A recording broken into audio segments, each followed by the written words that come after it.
नमस्ते साथियों, मैं हूं उदयपुर से एडवोकेट मुकेश कुमार गोपावत।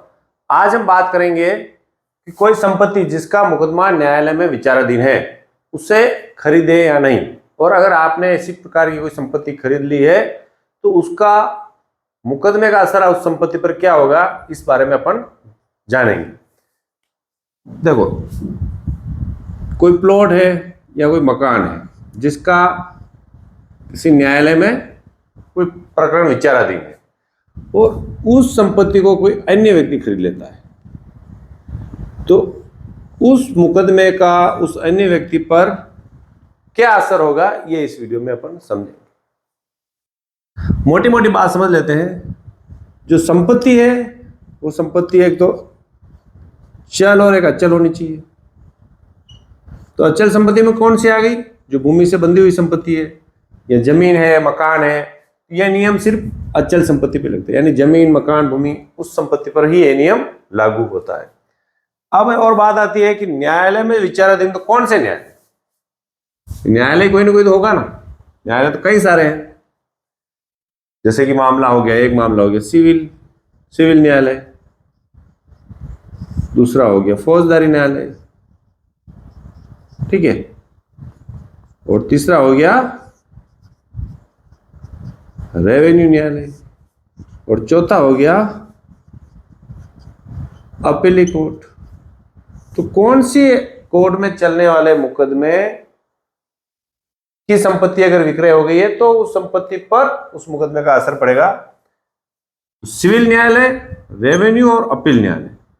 फौजदारी जो मुकदमे है, भले फौजदारी में अपील भी हुई है, तो उसका उस संपत्ति के विक्रय पर कोई असर नहीं पड़ेगा। इन फौजदारी मामले तो सजा के होते हैं, या तो सजा होगी या बरी होगा। सिविल, रेवेन्यू और अपील न्यायालय। अपील भी कौन सी? सिविल की और रेवेन्यू। उन न्यायालय में कोई प्रकरण विचाराधीन है और वो संपत्ति आपने खरीद ली है तो आपके ऊपर उस असर आएगा। अब असर क्या पड़ेगा यह भी सोच लो। जैसे कि मान लो ए और बी व्यक्ति, ए और बी व्यक्ति, और ए की संपत्ति है, इसको खेत मान लेते हैं। ए कहता है कि मेरी संपत्ति और बी कहता है कि मेरी। और ए के पास कोई इसके कागज है और बी कहता है झूठे कागज है, संपत्ति मेरी, और विवाद चल रहा है न्यायालय में। रेवेन्यू मामला चल रहा है, सिविल मामला चल रहा है। इस बीच ए क्या करता है कि उसके पास तो कागज है, सी को संपत्ति बेच देता है। तो इसका मतलब यह हुआ कि जो मुकदमा चल रहा है वो संपत्ति तो सी के पास आ गई। तो जब भी फैसला होगा ए और बी के मध्य, अगर ये संपत्ति ए से बी के चली जाती है तो सी से भी है बी के चली जाएगी। यानी ये मुकदमा हार गया तो भले सी ने खरीदी हो संपत्ति, पर उसकी संपत्ति नहीं रहेगी। वापस जान लो, ए और बी के मध्य किसी संपत्ति को लेकर कोई मुकदमा चल रहा है, खेत का हो, मकान का हो। ए कहता मेरा है, बी कहता मेरा है, और ए के पास कागज है। ए ने क्या किया कि सी को संपत्ति बेच दी, मुकदमा चल रहा है उसी दौरान, और फिर वो मुकदमा ए हार गया और संपत्ति बी के चली गई। तो भले ए सी को बेचा हुआ है, पर वो संपत्ति किसके चली जाएगी? बी के, क्योंकि संपत्ति का मालिक बी हो गया, क्योंकि न्यायालय में विचाराधीन संपत्ति को ही ए ने बेचा था। यानी कि ये असर होता है, यानी कि जिस व्यक्ति से आप संपत्ति खरीदते हो वो उसका न्यायालय में कोई प्रकरण विचाराधीन होना चाहिए, और वो व्यक्ति जिससे आप खरीद रहे हो वो पक्षकार होना चाहिए। जैसे पक्षकारों के विरुद्ध जो निर्णय आएगा या पक्ष में जो आएगा वो ही निर्णय उस खरीदने वाले के ऊपर भी लागू होगा। इसका ये। अब इसमें भी देखो दो तरह की बातें हैं। एक बात तो ये कि न्यायालय में जो विचाराधीन संपत्ति है उसमें संपत्ति पर स्टे दे रखा है। दूसरा है कोई स्टे नहीं है। स्टे दे रखा है तो संपत्ति कानूनन नहीं बिकती है, और एक स्टे नहीं दे रखा है तो संपत्ति बिक जाती है।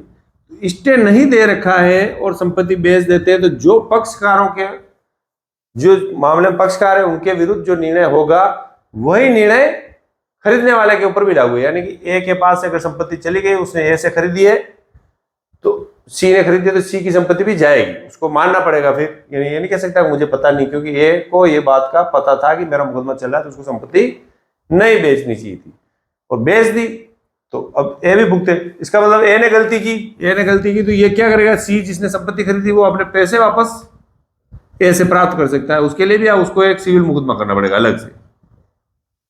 कि इसने मेरे को जानकारी होते हुए क्यों बेची। अच्छा, ये कानून कहाँ लिखा है? तो ये कानून लिखा है संपत्ति अंतरण अधिनियम, ठीक है, ट्रांसफर ऑफ प्रॉपर्टी एक्ट। कौन सी सेक्शन में? 52, ठीक है ना, ये समझ में आ गया। अब दूसरी बात समझते हैं कि स्टे है, तो स्टे है तो संपत्ति वैसे ही नहीं बिकेगी, मगर कभी कभी क्या होता है कि स्टे संपत्ति के कागजों पर लगा होता है, यानी कोर्ट ने आदेश दे दिया कि संपत्ति नहीं बेची जाए दोनों पक्षकारों को, और पर वो जो डॉक्यूमेंट है जिसके आधार पर संपत्ति बेची जाती है उस पर कोर्ट की छाप नहीं लगी है या उस डिपार्टमेंट में वो कागज नहीं पहुंचा है, यानी जैसे पटवारी साहब के पास नहीं पहुंचा तो उन्होंने रिकॉर्ड में नहीं लगाया, या कोई जमाबंदी है या कोई रजिस्ट्री है जिसपे इस प्रकार का इंडोर्समेंट नहीं लगा है और उस व्यक्ति ने बेच दी। एक तो स्टे नहीं वाली तो मैंने स्टोरी बता दी, स्टे है ने बेच दी, जैसे कि ए और बी के मध्य कोई संपत्ति का मामला और स्टे हो गया इस संपत्ति पर, ठीक है, इस पे स्टे हो गया, फिर भी ए ने ये संपत्ति सी को भेज दी। ऐसी परिस्थिति में बी को जैसे ही पता चला वो बी संपत्ति को कैंसिल करा सकता है, यानी कि रजिस्ट्री कैंसिल करा देगा। इस बी को पता चला अगर स्टे हुआ, यानी कि स्टे के दौरान कोई संपत्ति स्टे होने के बाद बिकती है, तो जो दूसरा पक्षकार है, जो पीड़ित पक्षकार जिसको पता चला, वो उस स्टे की कॉपी और रजिस्ट्री हुई उसके बाद की कॉपी, दोनों कॉपी लगाकर कैंसिलेशन का दावा करेगा। एक अलग से दावा करना पड़ेगा, उसी मुकदमे में नहीं होगा। और कैंसिलेशन का दावा करते हैं कि भाई इसमें स्टे दे रखा था, इस पक्षकार ए को पता था, फिर भी इसने सी को बेची। अब सी कह देता है मुझे तो पता ही नहीं साहब, मेरी कोई गलती नहीं है, मैं तो एकदम अननोन व्यक्ति हूं, मुझे नहीं पता था कि स्टे था। ये बात नहीं मानी जाएगी और ए को पता था इसलिए स्टे कैंसिल हो जाएगा, और सी की ये ड्यूटी है कि वो अपने जो पैसे दिए वो वापस ऐसे अलग से मुकदमा करके ले, यानी कि जो मामला स्टे का है, स्टे के मामले में तो उस रजिस्ट्री ही कैंसिल हो जाएगी अगर सामने वाला पक्षकार चाहे। मगर अगर स्टे नहीं है और विवादित प्रकरण कोई चल रहा है तो उसमें रजिस्ट्री कैंसिल नहीं होगी, उसमें जो फैसला होगा उस फैसले का असर उस जो जिस व्यक्ति ने संपत्ति बेची है उस पर जो फैसले का असर पड़ता है वही खरीदार पर पड़ेगा। अगर मान लो ए जीत जाता और उसने रजिस्ट्री करा दी, पहले स्टे नहीं था, इसका मतलब सी के ऊपर कोई असर पड़ने वाला, क्योंकि ये तो वैसे ही जीत रहा था और जीत जाता। यानी कि अब आप समझ गए क्या सावधानी आपको रखनी है।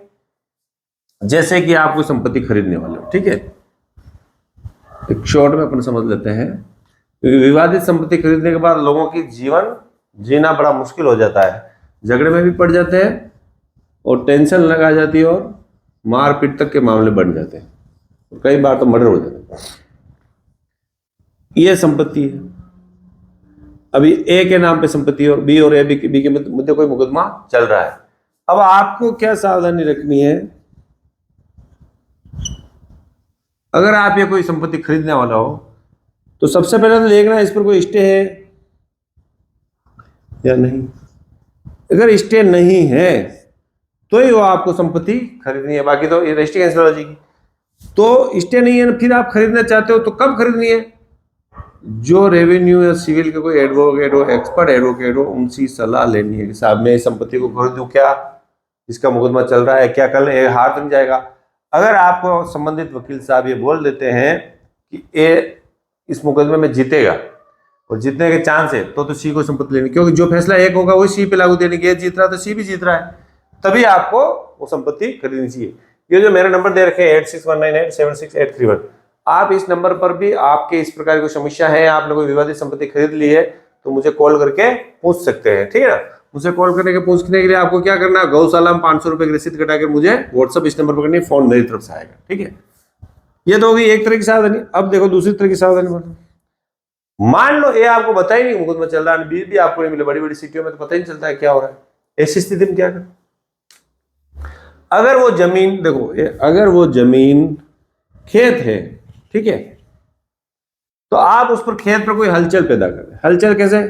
जैसे भी ले जाए, थोड़ी मिट्टी डलवा दे, थोड़ा पत्थर डलवा दे, एक आदमी रखें और बिठा के रखें, तो अगर बी को पता चलेगा कि यार उस खेत जिसमें मुकदमा चल रहा है किसी को दूसरा व्यक्ति आ रहा तीसरा, तो वो आके बोलेगा कि ये संपत्ति का विवाद चल रहा है, एक प्रकार, तो इस प्रकार से आपको विवाद का पता चल जाएगा। दूसरा, संपत्ति के जो पड़ोसी है उनसे पूछे। कई बार क्या होता है कि आदमी एकदम पैसा लेकर किसी गांव में किसी रोड के पास एकदम पैसा डाल देता है, रजिस्ट्री कर देता है, बाद में मौके पे जाता है, फिर पता चलता है विवाद है। तो इस प्रकार से विवाद से बचो आप, इसीलिए मैं ये वीडियो बना रहा हूँ। यानी कि पड़ोसी से भी आप पूछ ले, 2-3 पड़ोसी से। कभी भी एक पड़ोसी जिसको खुद को संपत्ति खरीदनी होती है तो गलत सलाह भी दे सकता है, तो आपको क्या करना, 2-3 पड़ोसियों से सही जानकारी लेनी। फिर भी आपको नहीं लगे कि यार मामला और भी गड़बड़ है, और ऐसा कि एक पक्षकार कहता है विवाद है, दूसरा नहीं है, तो आप पेपर में भी दिला सकते हो, स्थानीय पेपर में, भाई ये संपत्ति में खरीद रहा हूँ, किसी को विवाद हो तो 7 दिन के अंदर मुझसे संपर्क करें, तो उसमें भी आपके आ जाएगा। और फिर पेपर में देने के बाद अगर विवाद हुआ और भी आया बाद में, तो फिर आपके पास अधिकारी होगा कि भाई मैंने तो पहले पेपर में दिया, तेरे को पहले बोलना चाहिए था। पेपर में दिला दिया, फिर भी कुछ नहीं आया, कोई विवाद नहीं है, तो फिर आप संपत्ति को खरीद सकते हो।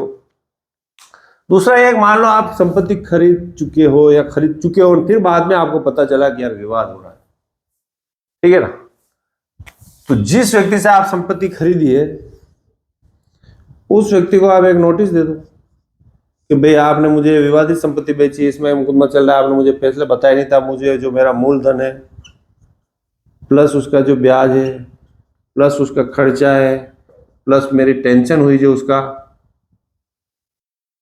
कितना रुपया बनता है तो मुझे दिलाया जावे, नहीं तो मैं आपके विरुद्ध मुकदमा करूंगा। तो एक ही दिमाग भी, जो धोखाधड़ी की तो उसका दिमाग भी सही हो जाएगा, ठीक हो जाएगा। फिर बात रही कि मान लो किसी मामले में अपील चल रही है, अपील यानी कि एक मामला में यह अधीनस्थ न्यायालय जीत गया, अपील चल रही है, तो आपको क्या करना है, अपील चल रही है उस समय भी वो संपत्ति को, जब तक आपको पक्का प्रूव नहीं हो गया जीतेगा तब तक आपको नहीं खरीदनी है, और स्टे हो तो आपको संपत्ति बिल्कुल ही नहीं खरीदनी है। अब कई बार क्या होता है कि स्टे होने के बाद भी पक्षकार संपत्ति को खरीद लेते हैं, और बाद में उनको पता चलता है कि यार इसमें तो कई सारे मालिक हो रखे लफड़े, तो आपको टेंशन लेने की जरूरत नहीं, यानी कि जो आपने संपत्ति खरीदी है उसका जो आपने पैसा दिया है वो पुनः आप जिससे संपत्ति खरीदी उससे प्राप्त कर सकते हो, पर उसमें भी एक शर्त है। क्या शर्त है?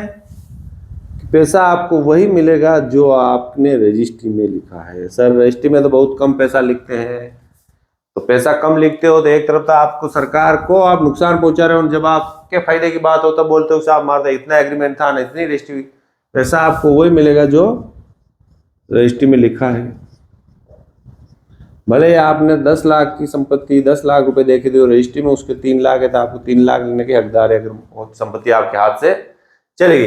यानी कि अगर आपको लगे कोई विवादित संपत्ति है तो उसकी जो रजिस्ट्री कराओ उसमें पूरा पैसा लिखो, 10 लाख है 10 लाख पूरा लिखो, तभी जब भी वापस लेने की पड़ी तो आपका पूरा पैसा आपको मिल जाए। साथ में आप जो पैसा दो जरिए चेक से दो।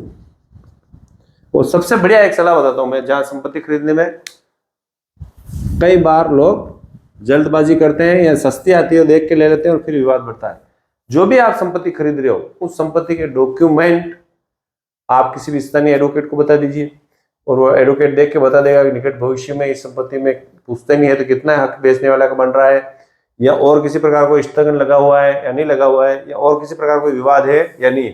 अगर विवाद है तो सामने से आपको वकील साहब कह देंगे भाई आपको इस संपत्ति लेते समय इस प्रकार का एग्रीमेंट कराना चाहिए ताकि आपके भविष्य में कोई दिक्कत नहीं आनी। यानी कि कोई संपत्ति जो आप ले रहे हो उसमें एग्रीमेंट किस प्रकार से कराना, ये बहुत ही महत्वपूर्ण है। और रजिस्ट्री किस प्रकार से करानी, जो रजिस्ट्री सब रजिस्ट्री एक जैसी होती है, और रजिस्ट्री में जो बातें लिखी गई है, जो शर्तें लिखी गई है, उन शर्तों को आप इस प्रकार से लिखे, इस प्रकार से बनाए कि कभी कोई मुकदमा हो जाए या कभी कोई विवाद हो जाए तो भी वो पक्ष मुकदमा में आपका पक्ष मजबूत है। उनमें किसको गवाह बनाना है किसको गवाह नहीं बनाना, ये बहुत सारी महत्वपूर्ण बातें हैं। मेरे इस चैनल पर मैं जमीन संबंधी चेक संबंधी वीडियो लगातार बनाता रहता हूं। जो लोगों की आम समस्या है उस पर मैं वीडियो बनाता हूं। आपकी भी किसी प्रकार की समस्या है तो आप मैसेज करें, मैसेज में अपनी समस्या लिखें, मैं कोशिश करूंगा कि उस पर आपकी समस्या पर भी जल्द से जल्द वीडियो बनाकर अपलोड करूं। तो मैं हूं उदयपुर से एडवोकेट मुकेश कुमार गोपाल। चैनल पसंद आए तो सब्सक्राइब करें और वीडियो को लाइक करें। Thank you.